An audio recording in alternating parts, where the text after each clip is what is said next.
Hai guys, ketemu lagi di channel Maura Dearni, channel berbagi ilmu dan berbagi informasi. Sebelum kita mulai informasi di video ini, tolong klik like, subscribe, dan bunyikan loncengnya ya. Sekarang kita akan menyimak berita penting yang lagi hot seputar kasus pidana, yaitu tentang terbunuhnya Brigadir Joshua. Pada saat ini hari Selasa 9 Agustus 2022, Kapolri Listio Sigit Prabowo telah mengumumkan secara resmi di jumpa pers yang diliput di Breaking News Kompas TV jam 7 malam. Bapak Kapolri Listio Sigit Prabowo menyatakan bahwa berdasarkan hasil pemeriksaan tim sus, bahwa Irjen Verdi Sambo telah ditetapkan sebagai tersangka terhadap pembunuhan Brigadir Joshua. Dan pasal-pasal yang ditetapkan adalah pasal 340 tentang pembunuhan berencana, junto pasal 338 tentang pembunuhan, pasal 55 KUHP tentang penyertaan, dan pasal 56 tentang pembantuan, memberi bantuan. Untuk informasi lengkap berikutnya, mari kita sama-sama simak liputan dari Breaking News Kompas TV hari Selasa 9 Agustus 2022 yang telah saya kutip.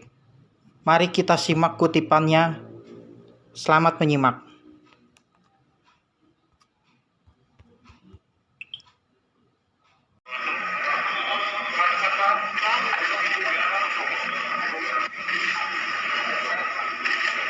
Assalamualaikum warahmatullahi wabarakatuh. Salam sejahtera bagi kita semua. Salam Om Swastiastu, Namo Buddhaya, Salam Kebijakan. Yang saya hormati Bapak Wakapolri, Bapak Irwasum, dan seluruh tim sus, rekan-rekan media. Baik, sore hari ini saya akan menyampaikan perkembangan terbaru terkait peristiwa tindak pidana yang terjadi di Duren 3. Dan ini juga merupakan komitmen kami dan juga menjadi penekanan Bapak Presiden untuk mengungkap kasus ini secara cepat, transparan, dan akuntabel. Dan tadi juga beliau perintahkan jangan ada yang ragu-ragu, jangan ada yang ditutup-tutupi, ungkap kebenaran apa adanya. Jangan sampai menurunkan kepercayaan masyarakat terhadap Polri.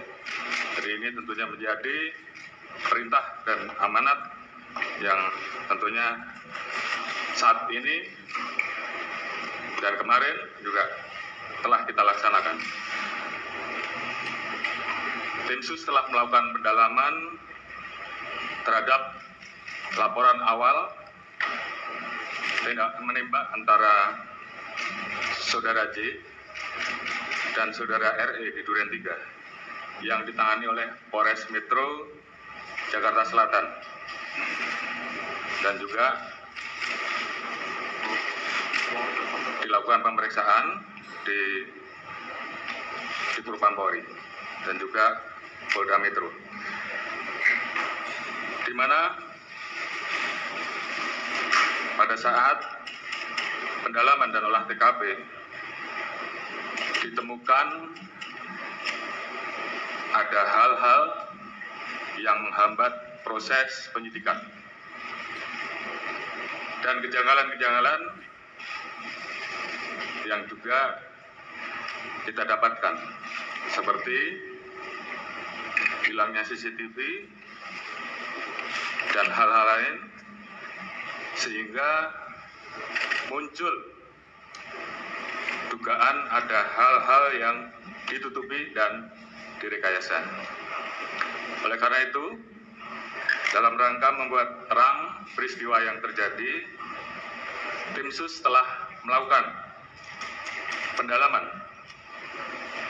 dan ditemukan adanya upaya-upaya untuk menghilangkan barang bukti, merekayasa, menghalangi proses penyidikan, sehingga proses penanganannya menjadi lambat.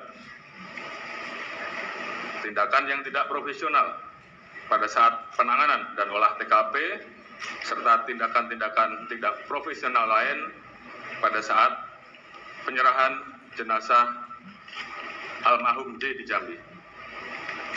Oleh karena itu, untuk membuat terang dan menghilangkan hambatan-hambatan penyidikan, beberapa waktu yang lalu kami telah mengambil keputusan penonaktifan Kapolres Metro Selatan, Karopaminal, Kadifropam Polri, Karoprovos. Kemudian tim sus juga telah melakukan pemeriksaan terhadap pelanggaran kode etik profesi Polri ataupun tindakan untuk merusak, menghilangkan barang bukti, mengaburkan, dan merekayasa dengan melakukan mutasi ke Yanma Polri, dan saat ini semuanya dilakukan pemeriksaan. Kemarin ada 25 personil yang kita periksa dan saat ini bertambah menjadi 31 personil. Kita juga telah melakukan penempatan khusus kepada 4 personil beberapa waktu yang lalu, dan saat ini bertambah menjadi 11 personil Polri, terdiri dari 1 bintang 2, 2 bintang 1, 2 kombes, 3 AKBP, 2 kompol, dan 1 AKP. Dan ini kemungkinan masih bisa bertambah. Selanjutnya, untuk menjaga transparansi dan akuntabilitas dalam penanganan kasus ini, kita telah melibatkan pihak-pihak eksternal seperti rekan-rekan di Komnas HAM yang saat ini masih terus bekerja, dan juga mitra kami di Kompolnas selaku pengawas kepolisian. Kami juga telah memberikan ruang seluas-luasnya kepada masyarakat, terutama keluarga korban, seperti beberapa waktu yang lalu, untuk kita berikan ruang otopsi ulang atau ekshumasi, dan juga melayani laporan polisi dari pihak korban. Dan tentunya ini adalah merupakan wujud transparansi yang kami lakukan. Alhamdulillah, saat ini tim sus telah mendapatkan titik terang dengan melakukan proses-proses penanganan dan pemeriksaan secara saintifik dengan melibatkan kedokteran forensik, olah TKP, dengan melibatkan tim puslapor untuk menguji balistik, mengetahui perkenaan alur dan tembakan, pendalaman terhadap CCTV dan handphone oleh puslapor, biometrik, identification oleh Pusinafis, serta tindakan lain yang tentunya bersifat ilmiah. Dan juga kami menemukan persesuaian dalam pemeriksaan yang telah kita lakukan terhadap saksi-saksi yang berada di TKP, termasuk saksi-saksi lain yang terkait, juga saudara RE, saudara RR, saudara KM, saudara AR, dan saudara P, dan saudara FS. Ditemukan perkembangan baru bahwa tidak ditemukan, saya ulangi, tidak ditemukan fakta peristiwa tembak menembak seperti yang dilaporkan. Saya ulangi, tidak ditemukan fakta peristiwa tembak menembak seperti yang dilaporkan awal. Tim khusus menemukan bahwa peristiwa yang terjadi adalah peristiwa penembakan terhadap saudara J yang mengakibatkan saudara J meninggal dunia yang dilakukan oleh saudara RE atas perintah saudara FS. Saudara E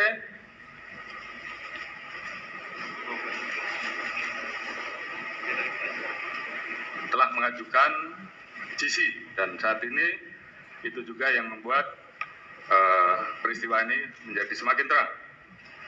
Kemudian untuk membuat seolah-olah telah terjadi tembak-menembak,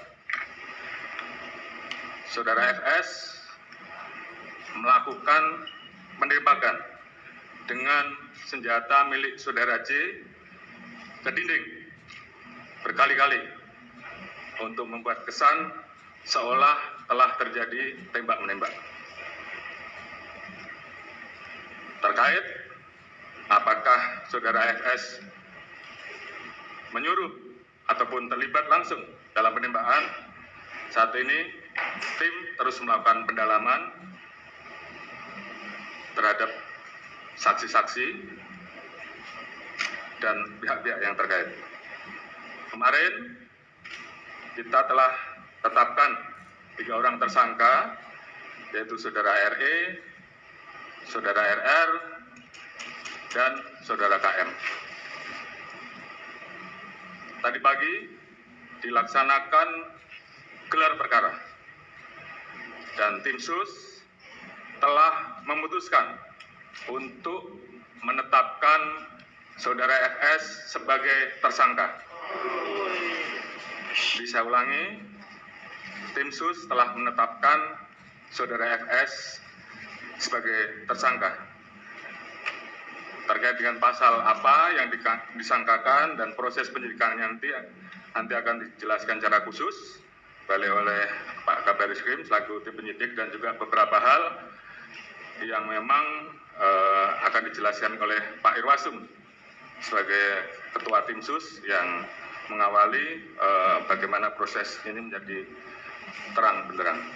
Kemudian motif atau pemicu terjadinya peristiwa penembakan tersebut saat ini tentunya sedang dilakukan pemeriksaan dan pendalaman terhadap saksi-saksi termasuk terhadap Ibu BC. Terkait dengan penanganan oleh tim Irsus terkait dengan proses dugaan pelanggaran terhadap kode etik ataupun pelanggaran tindak pidana lain yang ditemukan selain peristiwa utama nanti akan dijelaskan secara khusus oleh Pak Irwasum. Dan juga tentunya ada beberapa proses yang akan terus kami lakukan untuk melakukan audit. Mungkin selanjutnya saya serahkan kepada Pak Irwasum untuk mungkin bisa menyampaikan beberapa hal. Saya persilakan.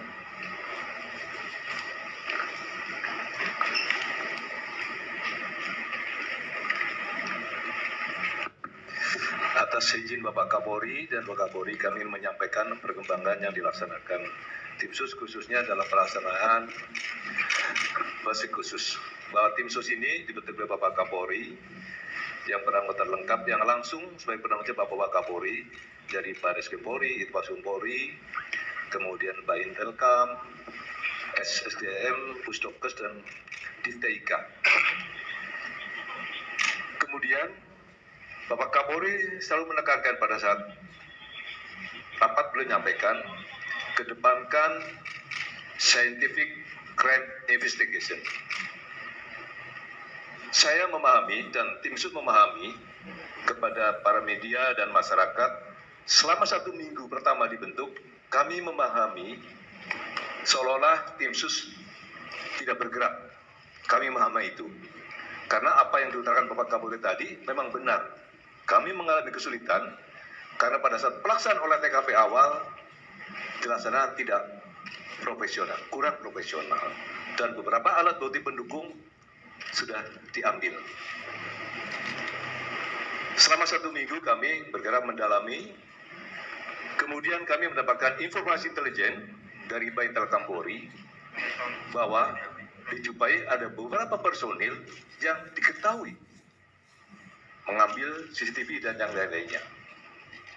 Oleh karena itu, Itfasum membuat surat perintah gabungan dengan melibatkan Divpropam Polri dan Bareskrim Polri telah melaksanakan pemeriksaan khusus kepada 56 personil Polri.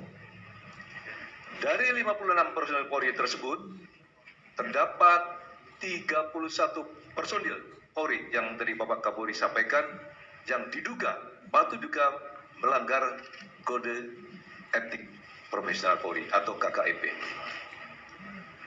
Kemudian yang melakukan pelanggaran, tadi Bapak Kapolri sudah menyampaikan 11 dilaksanakan penempatan khusus yang 3 perwira tinggi ditempatkan di Mako Brimob Polri. Ada hal yang menonjol pada saat melaksanakan pemeriksaan khusus ini terhadap Barada RE yang bersangkutan pada saat dilaksanakan pemeriksaan mendalam ingin menyampaikan unek-unek. Dia pengen menulis sendiri